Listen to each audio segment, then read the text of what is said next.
Kaibigan, napansin mo na ba kung bakit may ibang tao na parang ang bilis yumaman, habang ang iba hirap kahit sobrang sipag? Bakit may ilan na pataas ng pataas ang buhay, habang ang iba paikot-ikot lang sa parehong problema? Ang tanong, ano ba talaga ang mga sikreto kung paano mabilis yumaman ngayon? At bakit ang karamihan hindi ito nagagawa? Kung gusto mong malaman ang mga realidad, mindset shifts, at strategic moves na kailangan para umangat ang buhay mo, hindi yung swerte-swerte, hindi yung tsamba-tsamba, siguraduhin mong tatapusin mo ang video na ito. At kaibigan, kung gusto mo pa ng mga content tungkol sa pera, mindset, discipline, at modern stoic motivation, mag-subscribe ka na. Comment mo, yayaman ako ng may disiplina. Kaibigan, isang tanong na paulit-ulit kong naririnig sa panahon ngayon. Ano ba talaga ang sikreto para mabilis yumaman ngayon? Maraming tao ang naghahanap ng magic formula, shortcut, o sikreto na parang meron lang sa iilan. Pero ang totoo, ang pagyaman ngayon ay mas mabilis para sa mga taong marunong mag-isip ng tama, kumilos ng matalino, at mag-adapt sa takbo ng mundo. Hindi ito tungkol sa swerte. Hindi ito tungkol sa koneksyon, at hindi ito tungkol sa paghabol sa mabilis na pera. Ayon kay Marcus Aurelius, the impediment to action advances action. What stands in the way becomes the way. Sa pera, ganito rin. Ang problema, ang stress, at ang hirap ng buhay, yan mismo ang nagiging pintuan para matuto kang maging mas madiskarte, mas wise, at mas matatag. Ang sikreto ng pagyaman ngayon, mindset, skills, at disiplina. Yan ang tatlong bagay na hindi kayang nakawin, hindi madaling mawala, at hindi umaasa sa edad o background. Kaya ngayon kaibigan, narito na ang 10 mga sikreto kung paano mabilis yumaman. Ngayon, una, maging valuable, hindi lang basta masipag. Kaibigan, hindi sapat ang sipag kung mababa ang value na kaya mong ibigay. Sa modernong mundo, ang tanong ay hindi gaano ka kasipag, kundi gaano ka kahalaga. Ang mga taong mabilis yumaman ay may skills na mataas ang demand. Ito ang sikreto. Kapag tumataas ang value mo, tumataas ang presyo mo, tumataas ang demand sa'yo, at tumataas ang kita mo. Ayon kay Marcus Aurelius, the value of a man is measured by the worth of what he values. Kung ang value mo ay mababa, wala kang choice kung hindi tanggapin ang mababang kapalit. Pero kapag mataas ang value mo, ikaw ang pinipili ng mundo. Pangalawa, piliin ang high-income skills, hindi low-income habits. Kaibigan, ang nagiging milyonaryo ngayon ay hindi dahil sa swerte, kundi dahil sa in-demand skills. Ito ang high-income skills ngayon. Content creation, video editing, digital marketing, graphic design, sales and persuasion, social media management, e-commerce operations, copywriting, coding, financial literacy. Lahat ito ay kayang aralin ng libre online. Walang bayad ang paglalakas ng skill, pero may malaking kapalit sa kinabukasan. Ang mabilis yumaman ay yung mabilis mag-upskill. Pangatlo, mag-ipon. Pero mas mahalaga ang pag-invest. Reality check, kaibigan. Ang pag-iipon lang ay hindi nagpapayaman. Pero ang pag-invest, oo. Ang pera na hindi gumagalaw, unti-unting nauubos. Ang pera na pinapagalaw mo, unti-unting lumalaki. Legal at safe investments today. Long-term diversified funds. Business ventures, digital assets na may tamang research, skill building, side hustles, small scalable businesses. Ito ang mindset ng mayayaman. How can my money work for me? Hindi. How can I work forever? Pang-apat, umiwas sa lifestyle na nagpapahirap sa'yo. Ang tunay na sikreto ng mabilis na pagyaman, hindi agad pagdagdag ng kita, kundi pagbawas ng luho. The truth is this, hindi nakakabawas ng pera ang kahirapan.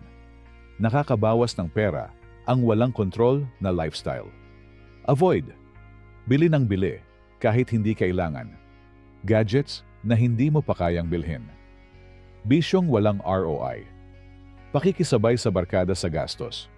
Pag-utang para lang magmukhang may kaya. Kapag marunong kang magpigil, mas mabilis dumami ang pera mo.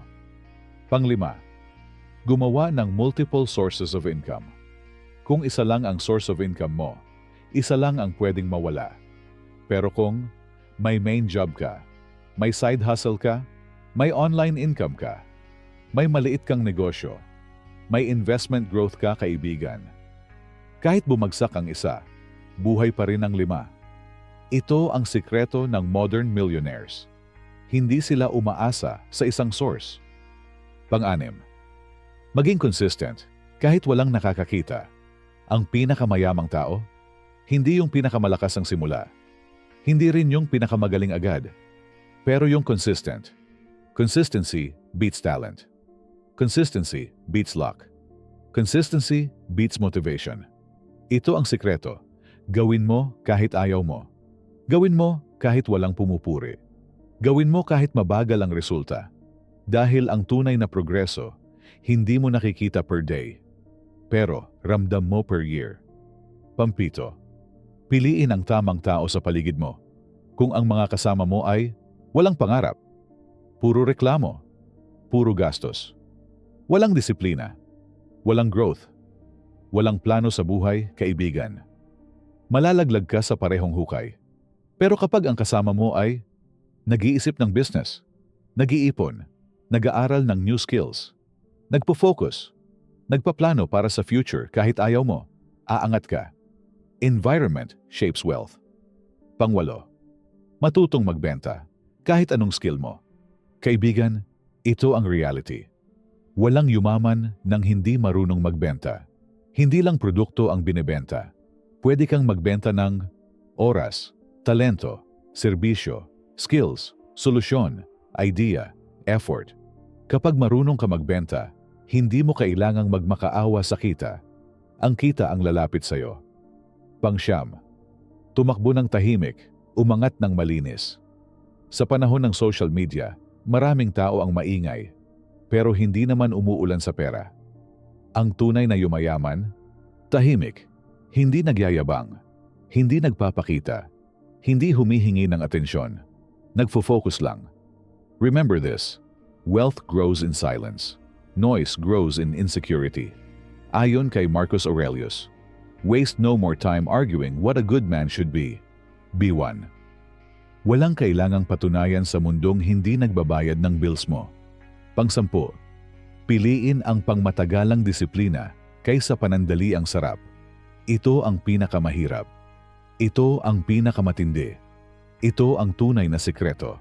Marami ang gustong yumaman, pero kaunti ang kaya ang disiplina, delayed gratification, focus, self-control, consistency, long-term thinking. Gusto nila ng mabilis, pero ayaw nila ng proseso. Kaibigan, ang pagyaman ay hindi sprint. Ito ay marathon.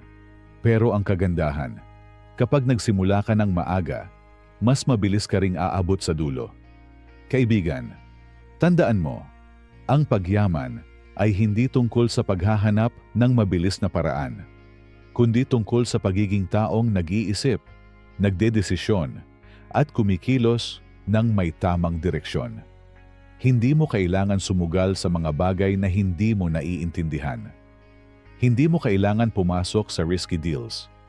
Pero kailangan mo maging tao na marunong mag-build ng value, marunong mag-manage ng oras, at marunong mag-invest sa sarili, skills, mindset, at disiplina na pwedeng gawin ng kahit sino, kahit minor ka pa.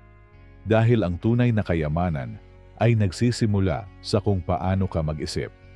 At kapag tama ang pag-iisip mo, dadalhin ka nito sa tamang kita, tamang oportunidad, at tamang buhay.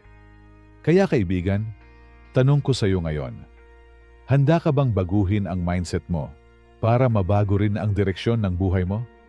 Kaibigan, ang pagyaman ay hindi tungkol sa swerte, hindi tungkol sa last name, hindi tungkol sa koneksyon, hindi tungkol sa magic. Ito ay tungkol sa disiplina, value, tamang mindset, tamang skills, at tamang konsistensya. Mayaman ang mundo ngayon. Maraming oportunidad, maraming paraan, maraming bukas na pintuan. Pero ang tanong, ikaw ba ang lalaking handang pumasok sa pintuan? O manonood ka lang habang palayo ng palayo ang chance mo?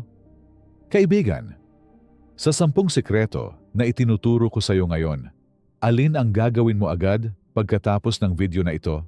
At bakit? I-comment mo sa baba. Gusto kong mabasa. At kung gusto mo pa ng mga malalim, diretso, at modern Stoic lessons tungkol sa pera, self-improvement, mindset, at success, mag-subscribe ka na, kaibigan. Dito tayo sabay-sabay aangat.